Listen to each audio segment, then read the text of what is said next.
Ormai accesa la macchina della 70ª sagra del Mandorlo in Fiore, tra intoppi, rallentamenti e il solito balletto sul si fa o non si fa, adesso ci siamo. Venerdì prossimo al via con il Festival Internazionale dei Bambini del Mondo, e poi il clou da martedì 17 con la classica accensione del tripode, l'indomani la tradizionale fiaccolata della pace e la domenica conclusiva nella Valle dei Templi di Agrigento con il conferimento del Tempio d'Oro al gruppo folk vincitore del 60° Festival Internazionale del Folklore. Svelato il nome del testimonial preannunciato dal direttore artistico della sagra Francesco Bellomo, ci sarà Massimo Morra, la sagra del Mandorlo in Fiore 2015. Il nuovo Gabriel Garco della televisione italiana sarà il testimonial dell'evento del sabato, quando ad Agrigento si terrà il Caravan European Tour. Si affida a lui quindi Francesco Bellomo come portafortuna per un'edizione della sagra che faccia dimenticare almeno per un attimo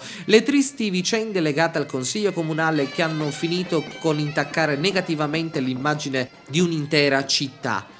Napoletano e nuova promessa della fiction italiana, Massimiliano Morra si è fatto notare grazie ai ruoli in Baciamo le mani, Il peccato e la vergogna 2 e Furore e il vento della speranza. A presentare il Festival Internazionale del Folklore è confermata la presenza di Salvo La Rosa, noto conduttore di Antenna Sicilia, mentre al suo fianco ci sarà Claudia Tosoni, concorrente di Miss Italia, già figura femminile presente nell'edizione dello scorso anno.